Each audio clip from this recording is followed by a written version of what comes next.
नमस्कार दोस्तों। मेरा नाम है विजय कुमार और आप देख रहे हैं कॉमिक्स पिटारा चैनल को। दोस्तों, हम लोग कॉमिक्स पढ़ रहे थे जीतेगा थोड़ांगा, जो कि कोबी और भेड़िया की कॉमिक्स है। इसका पहला पार्ट मैंने अपने चैनल पे अपलोड कर दिया है और पहले पार्ट में मैंने इस कॉमिक्स को 20 पेज तक कवर कर लिया था।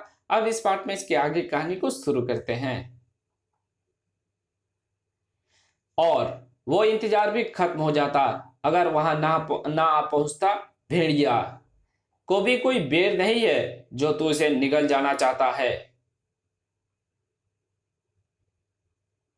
उगल इसे, निगलना है तो इसे निगल। इधर को भी चिल्लाया, भेड़िया देवता मदद। कोबी को निगलने का मजा तू अब चखेगा और साथ ही चखेगा इस जंगल में आने का मजा भी। दोनों अपनी पूरी ताकत से उसे खत्म करने में जुटे हुए थे, लेकिन जल्द ही भेड़िया को पता चल गया कि उसे खत्म करने के लिए ताकत के साथ साथ दिमाग की भी जरूरत है। कोबी, तुम्हारी गद्दा उस पर असर तो कर रही है, मगर बहुत धीरे। तो क्या करूं? इस पर गद्दा का वार गति के साथ करना होगा ताकि गद्दा इसके मांस को काई की तरह चीरती हुई निकल जाए। कैसे करूं? मेरी तो समझ में कुछ नहीं आ रहा। मेरी समझ में आ रहा है। तुम एक काम करो, अपने इस गद्दा को अपने हाथों की जगह अपने पूंछ से पकड़ो। पकड़ लिया। अब अपने पूंछ को खूब लंबा करो। अब तुम्हें कुछ नहीं करना। अब जो करूंगा मैं करूंगा। भेड़िया ने कोबी की उस लंबी पूंछ को संभाला जिसमें कोबी की गद्दा थमी हुई थी।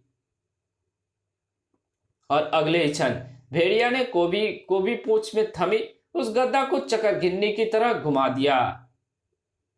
और कुछ पलों के बीतते बीतते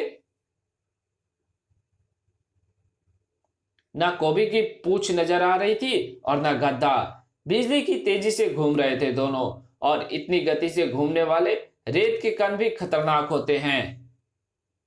ये तो कोबी की गद्दा थी। खचा!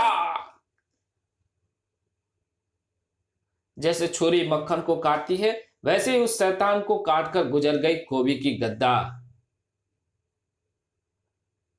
भेड़िया और कोबी ने मिलकर एक शैतान को खत्म कर डाला था, और अब ये भयंकर शैतान मर्दा कबीले के अंदर से आया था। हमें पता करना होगा कि ये यहाँ इस कबीले में कहां से आया, और ये जानने के लिए हमें कबीले के अंदर जाना होगा।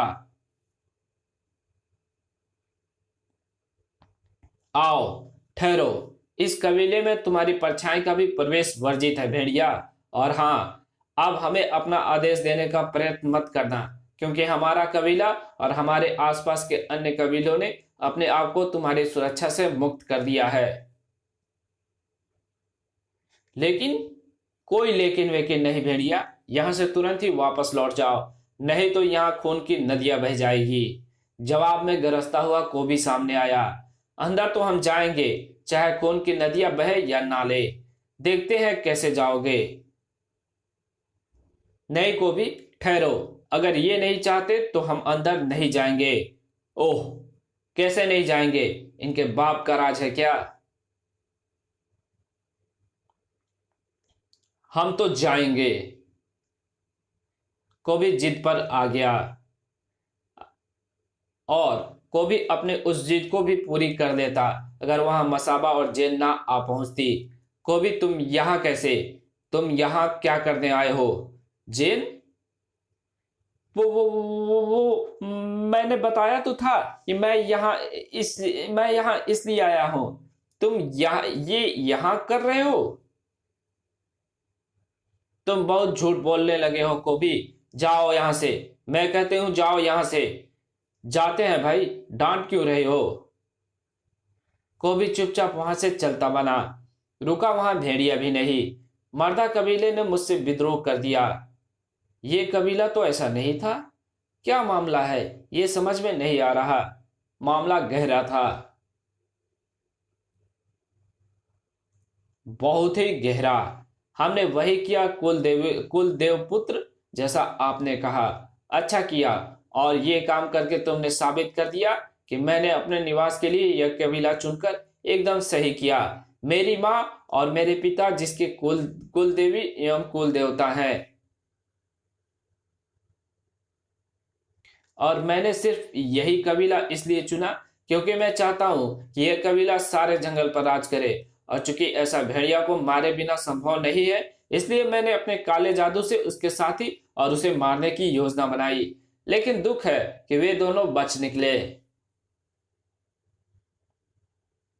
आप अपनी शक्तियों से एक बार फिर उन दोनों की मौत का प्रबंध कर दीजिए। नहीं, भेड़िया और कोभी ने अपने संयुक्त शक्ति से मेरी शक्ति को मात दी है। उन्हें कम नहीं आंकना चाहिए।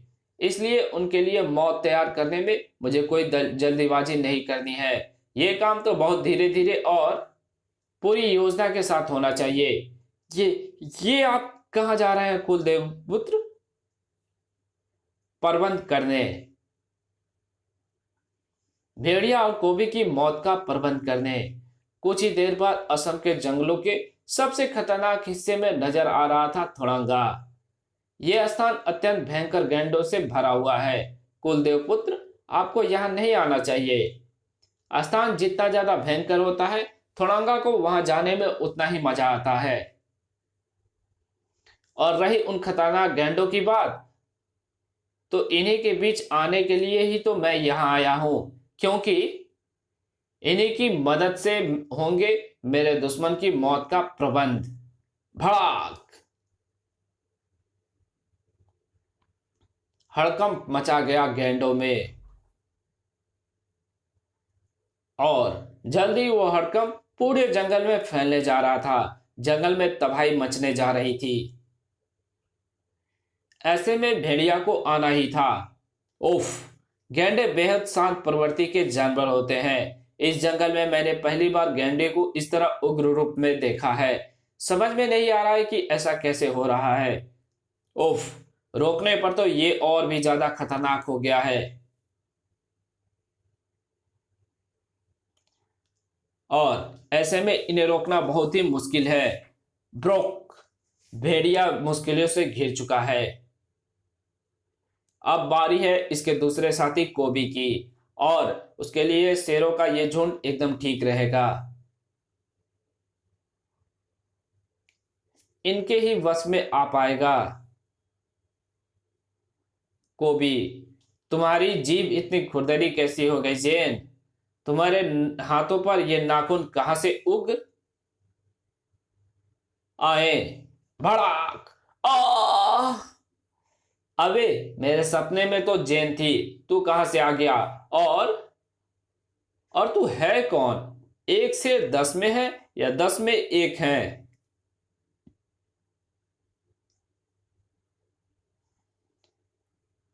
जवाब में कोबी को उस करारे प्रहार के सिवा कुछ ना मिला। अबे, ये क्या कर रहा है? मैंने तो तुझसे सवाल पूछा था, जवाब में तूने मेरा मांस फाड़ लिया। अच्छा नहीं किया तूने, क्योंकि मेरा मांस तो फिर आ जाएगा। तेरी जान जो जाए तेरी जो जान तेरे शरीर से निकल जाएगी, तो उसे कौन वापस लाएगा? और कोबी तेरी जान को तेरे शरीर से निकालेगा जरूर। कोबी ज्यादा देर तक वार करता ना रहा। पकड़ा गया। मुझे पकड़ा, अभी छोड़ेगा, क्योंकि मैं पुकारने जा रहा हूं, भेड़िया देवता मदद! मदद आ गई। अब तेरी सामत आएगी। नहीं आई, अब आएगी। भड़ाम! आए, अब भी नहीं आई। लगता है मेरी आ गई। उधर भेड़िया, इधर कोबी।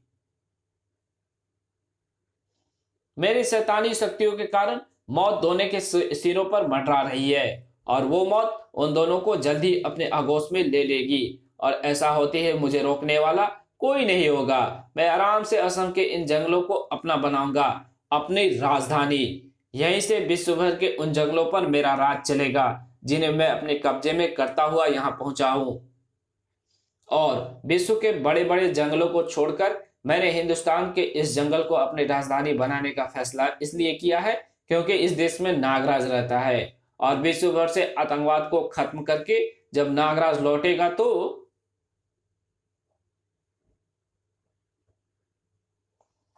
मैंने उसे चीरकर इसी जंगल में दफन करने का फैसला किया है। थड़ांगा के मंसूबे पूरे होने जा रहे थे। भेड़िया की हालत इसकी गवाह थी। ओफ, ये गैंडे तो पागल हो चुके हैं, किसी भी तरह ठहर नहीं रहे। इन्हें मारकर ही इन्हें रोका जा सकता है, और ये काम मैं करूंगा नहीं, क्योंकि मैं किसी भी जानवर का खून बहाने के हक में नहीं, लेकिन ये तो मेरा खून बहाने के पूरे हक में है। तो फिर मैं क्या करूं? कैसे इनसे अपने को बचाऊं? कैसे इन्हें रोकूं? मैं बताता हूं। किसी ने इनकी खोपड़ी पर वार करके इनके दिमागों को हिला दिया है। अब इनका दिमाग ठिकाने लगाने का एक ही तरीका है, तुम्हें इनकी खोपड़ी की दाईं तरफ कान के एकदम पास वाली नस पर वार करना होगा। ठीक है। भेड़िया ने वैसा ही किया, और जल्द ही उस मुसीबत से छुटकारा पा लिया। धन्यवाद फूजो बाबा, आपने सही समय पर आकर इस मुसीबत से छुटकारा पाने का तरीका बता दिया। लेकिन कोबी को उपाय बताने वाला कोई नहीं था। अबे बच्चे की जान लेगा क्या? ये तो सचमुच जान लेने को उतारू है। लेकिन कोबी प्यारे, एक बात तो सोच, अगर इसने तेरी जान ले ली तो फिर जेन का क्या होगा? वो तो भेड़िया के साथ रहने लगेगी। जेन भेड़िया के साथ रहेगी, ये ख्याल भी कोबी के जिस्म में खलबली मचा देने वाला था। जेन किसी के पास नहीं जाएगी, वो मेरी है और मेरी ही रहेगी। लेकिन ऐसा तो तभी होगा ना जब मेरी जान बचेगी। जान तो बचनी ही चाहिए, इसलिए बचनी चाहिए क्योंकि जेन भेड़िया की ना हो। लेकिन कैसे? जेन के लिए कोबी हर हाल में अपने को बचाने की सोच रहा था। आखिर जानवर बुद्धि काम कर गई। किसी अजीब सी चमकती किरणें से कई शेर एक साथ जुड़े हुए हैं, इसलिए इनकी ताकत बढ़ी हुई है। इनकी ताकत बहुत कम हो जाएगी अगर मैं इन सबको अलग अलग कर दूं तो। कर क्या दूं? करना ही पड़ेगा। अगर मुझे अपनी जान बचानी है तो, अगर मुझे जेन को भेड़िया के पास जाने से रोकना है तो। अपनी बेमिसाल ताकत और अपनी चमत्कारी पूंछ का कतरा कतरा कोबी ने बचाव में लगा दिया था। लड़ाई कोबी की ताकत और शेरों को इकट्ठा करने वाली तंत्र शक्ति के बीच में थी। आखिर तंत्र शक्ति हार गई, कोबी जीत गया। आखिर मैं तुम्हें अलग अलग करने में कामयाब हो गया। अब आओ, अब देखो कि तुम कितने शेर हो। इतनी देर से साथ साथ थे, अब अलग अलग कहां भाग रहे हो? ठहरो, अब तुम साथ साथ ही भागो। अब भागो। काऊ काऊ। समस्या को सुलझाकर शेरों के लिए समस्या बन गया था कोबी।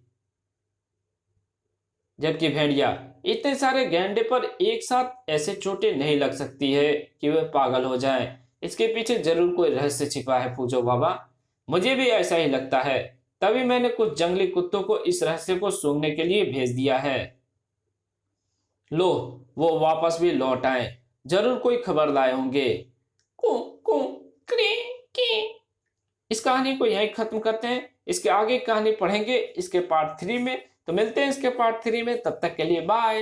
वीडियो अच्छी लगी हो तो वीडियो को लाइक कर देना, कमेंट कर देना, और चैनल पर नए हैं तो प्लीज चैनल को सब्सक्राइब कर देना, एक अच्छा सा कमेंट भी कर देना, और इस वीडियो की जहां जरूरत हो वहां पे इसको शेयर कर देना। Thank you very much video देखने के लिए।